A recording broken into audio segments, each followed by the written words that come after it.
title of today's video is Financing Tools for Broadband Projects. My name is Jessica Voltolini. I'm with the law firm of Ice Miller, and with me today is Jim Snyder and Kip Wallers. Jim Snyder leads the Illinois Municipal Finance Group for Ice Miller. He acts as bond counsel and disclosure counsel to hundreds of governmental entities and regularly represents clients on municipal and infrastructure financing transactions. Jim is also a board member of the CDFA. Kip Wallers is a public finance partner in Ice Miller's Columbus, Ohio office, where he focuses his practice on public finance, economic development, and public law. Kip has 2 decades experience representing state and local governments at all levels of bond counsel. Gentlemen, we're going to jump right in and start talking about financing tools for broadband projects. So first I'd like to ask, what are some examples of current municipal finance tools that are available for broadband expansion? Thanks, Jessica. It's interesting because really many of the tools that are available for broadband financing are the tools that have been available probably for many years. But in part, broadband really wasn't perceived as a need probably until, probably the last 10, 15 years or so, even though there was some talk. But, we have prepared a slide, and this, lists a number of these tools. Some of them have their advantages and their disadvantages, starting with, general obligation bonds. Those really, in virtually every state now, broadband and communication finance, that's something that can be used. The disadvantage of general obligation bonds is that most issuers don't really want to dig into their jeans to pay this, and they want to have the taxpayers do that. So you don't see a lot of GO bond financing. Or they might not even have the authority to do that under state law, because they may not have be able to legally do that. So then you're stuck with revenue bonds or other methods of financing. Revenues the revenues will come from broadband, right? Revenues are regular. But how do you get that started? So often we need to do things like special assessment districts, special service areas, P3, and other types of finance and vehicles.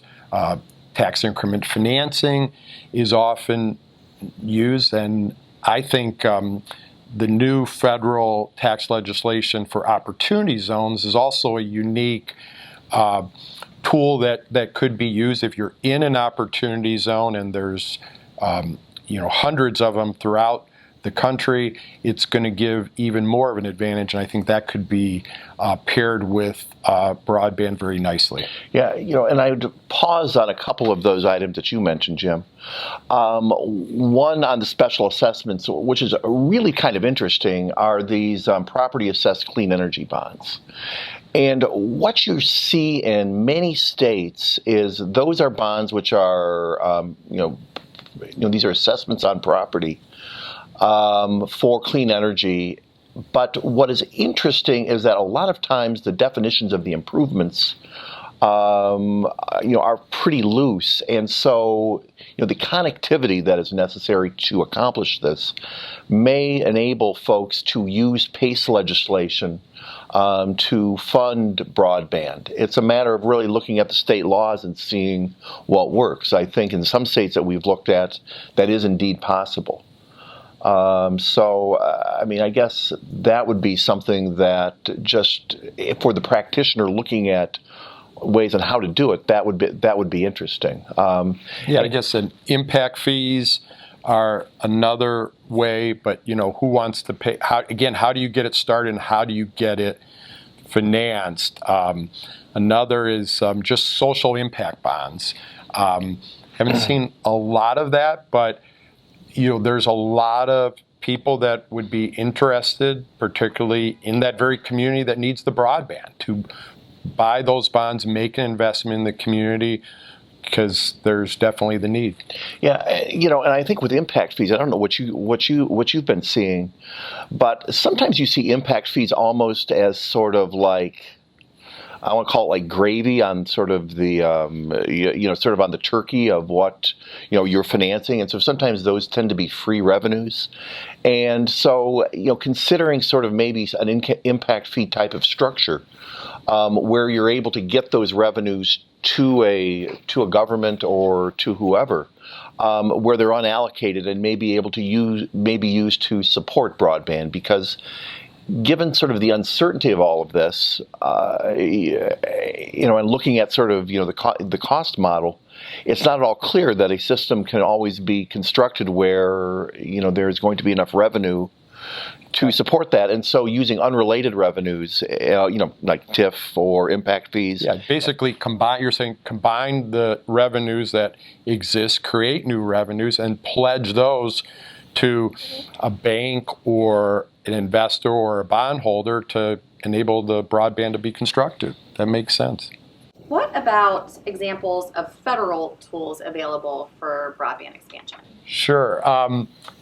The FCC, the Federal Communication Commission, has a number of programs in place. They've had the Connect America Fund for years. There was Phase 1 and also Phase 2. I think it came in 2014, I believe. Yeah, there was a round of grants in October that I think $62 million was granted. That's, I think, mostly private as opposed to public. So those are private corporations who are getting those grants, and so those are significant. Yeah, and then recently there's the Rural Digital Opportunity Fund, which I think it's about $20 billion that was authorized. So federal money is out there. The idea is you need to, get it. And then there's an E-rate program and a rural health care program for, both education and health care. There's also, the U.S. The Rural Utilities Service has been around since the 30s. It came in under President Roosevelt, and basically it was a federal program designed to get access of electricity to rural communities, right? Sound familiar? Move forward, then they started the telecom division of that for obvious reasons. And now we have a real need for broadband.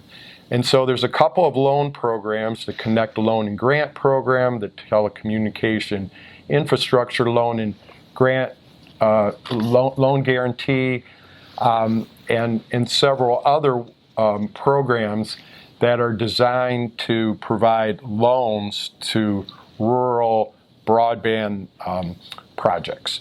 And then also there's the Department of Commerce Economic Development Administration that has programs. Those can qualify if you have to have a strategic objective. And again, broadband connected with economic development. A lot of the things that Kip and I work on every day would likely qualify. And then there's also just Department of Housing and Urban Development, HUD. There's a number of programs, again, related to housing.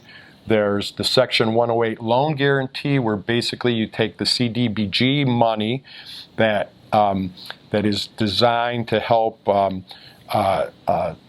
economic development in areas that need it, and you're able to assign that and get a loan guarantee from the federal government that, again, can be used to construct broadband. We did a project in Franklin Park, Illinois, which was for infrastructure, and we used that very program to make some infrastructure improvements. The same thing could be done for broadband. Yeah, and the interesting thing about the 108 loan is we had experience many years ago in Barberton, Ohio, where they did a 108 loan for a downtown redevelopment project with a developer who ultimately defaulted. And ultimately, the city really wasn't on the hook for that money, except to the extent of the 108 loans. And so, basically, what happened is that the government basically just took those funds for a while and used those to repay the city. Yeah, I think that's the whole idea of the 108 program, is allow the community to access the market, get financing for a project they wouldn't be able to otherwise. Basically, they're securitizing their CDBG money with through a borrowing that enables them to build their project quicker. So I think that and definitely could work. And clearly, best practices is probably, if you're doing something like that and you're a municipality and you're doing that, you obviously probably might want to take the approach like City of Cleveland, Ohio does, where they make every private borrower sign basically do a guarantee agreement as well, and they secure those personally. But that is. Yep. The other thing that might be worth mentioning, another bucket, and because grants are really precious in this area, is in the area of health and telemedicine. There's a project that just got done down, and I believe it was by the Appalachian. It was basically from the Economic Development Organization down in Appalachia. And so they wound up getting grants for some telemedicine programs down in southern Ohio for broadband access. And so in the areas of health, there is a lot more opportunity, I think, for grants as opposed to loans. And there may be also a requirement for local contribution, and I think there generally is with grants. But again, as I think we've talked about, usually you're not going to get in the area of broadband just one source of financing and you're done. It requires creativity. Well, now that you've identified multiple financing tools that could be available either at the state level or federally for broadband expansion, maybe you could address a few of the challenges tied to some of our more traditional funding models that you've seen as it relates to broadband expansion. Sure. Yeah, I guess I'll just sort of go back to some of really who is going to pay for it, I think is probably one thing. The challenge here is, we have limited funds, and so figuring that out. But then if you're using, private sources and you're using debt and traditional financing, you have to deal with the issue of, tax exemption, private business use. And those are issues that should be very familiar to anybody who has done utility financing and users. But all of that, some of your ability to do things on a tax exempt basis, that's challenging. Yeah, I think it's possible to do it on a tax exempt basis, but you would have to have it be tax exempt, you would need to have both for public use and not have private security. So I think we could get the public use generally because it's infrastructure. But how do you get the security of that bond? If you're doing a bond, if you don't have the GO behind it, and you don't have them willing to put that, you have to have often a private guarantee, and that would make the bonds taxable. So that of course just lowers the rate, and that's why I think a lot of the broadband bond deals have been taxable to date. Also, I think there's a size issue. So a lot of the rural communities, they really need it, but let's say the infrastructure cost, it's just, it's $1 million. So you got to have interest. So the size is an issue. And frankly, I think state law is an issue. A lot of state laws are not modernized to really make this a priority. Some states just say, yeah, we're really excited about broadband. We're going to do everything we can for broadband without providing any detail or any concrete help, where other states have exactly specific assistance provided and tools provided that can help with broadband in their state. Yeah, I mean, because I think in the rural area especially, I mean, you sort of look at this, and in rural America, really, you don't have anybody there who has the resources to take this on, or even the jurisdiction. And so, let's say that you're operating, in a rural area, and you might want to go across 4 or 5 counties. Well, you've got to figure out how to bring these counties together, and they all have, different needs and different resources. And so really what is needed, I think, probably in any state where there is substantial rural area, is probably leadership at the very top of state government, or at least some kind of structure that would be able to coordinate this financing and put these things together. In Ohio, we have entities which are known as port authorities, and they do have jurisdiction over the entire state. But even here, we really haven't seen anything of the scale that you would need to really cover many of the the rural areas in broadband. Let's shift and talk a little bit about the Community Reinvestment Act. Can you share how CRA dollars could be used for a broadband project, and then how to better engage or bring bankers, investors in on brand and inform them on broadband access?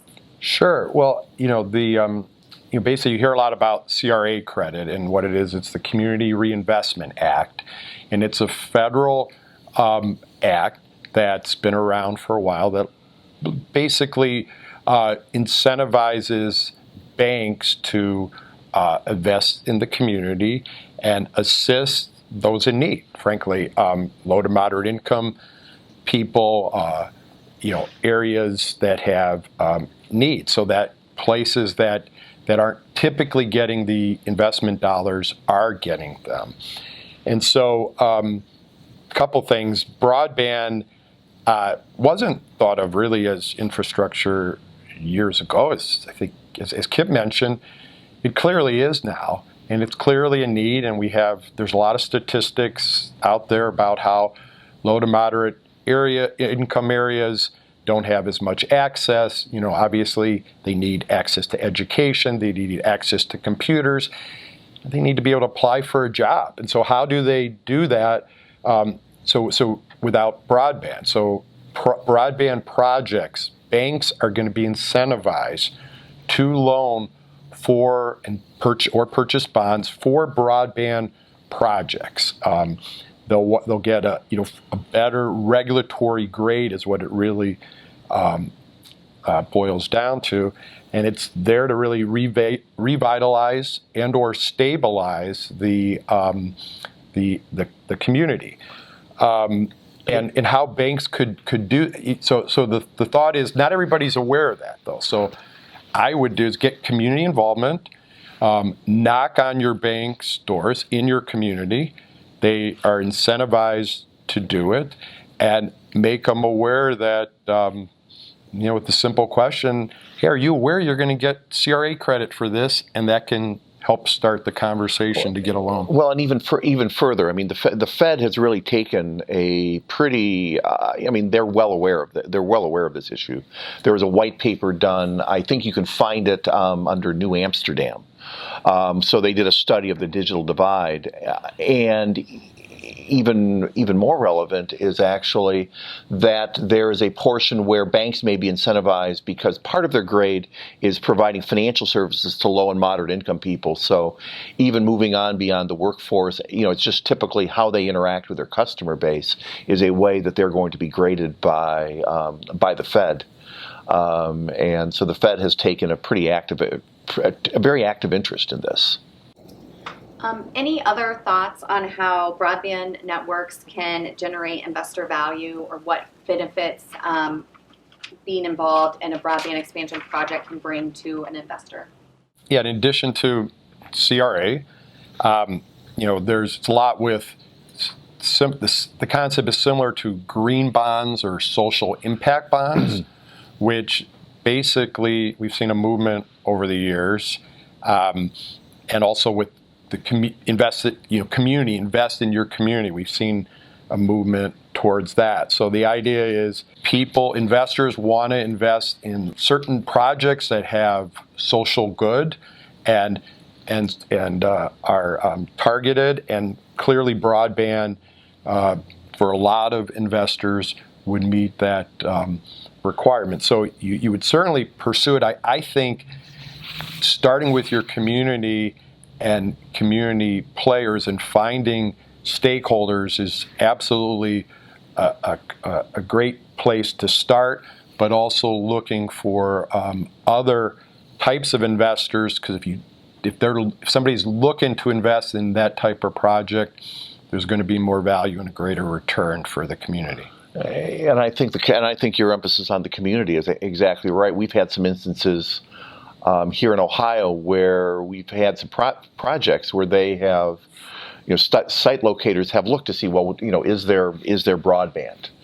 And while there might be broadband running out to, let's say, the site, where there wasn't is in some of the areas where the housing was not equipped with broadband, and so the type of people that you want living there, or that you would expect to live there, the professionals, won't have their Netflix, they won't have their access to their broadband TV, and so it becomes very much of a challenge for communities that are seeking site location. So if you're looking at sort of investing and assembling stakeholders, if you are looking at investing and assembling stakeholders, assembling those folks to invest in the broadband so that it helps the community and helps their business is something that I think a very strong argument can be made. Would it be feasible, gentlemen, to for a broadband project be financed with a bond issuance? Yes, there's plenty of examples. You need to look to state law, and the state laws differ widely, but some very interesting examples. It's an example in Connecticut. I believe it's Lyme, Connecticut. Is the local community was invested in the broadband infrastructure. There's also an example in Chesterfield, New Hampshire. The Chesterfield, New Hampshire broadband project won the CDFA Excellence in Development Finance Award at the last National Summit. I actually sat at his table. The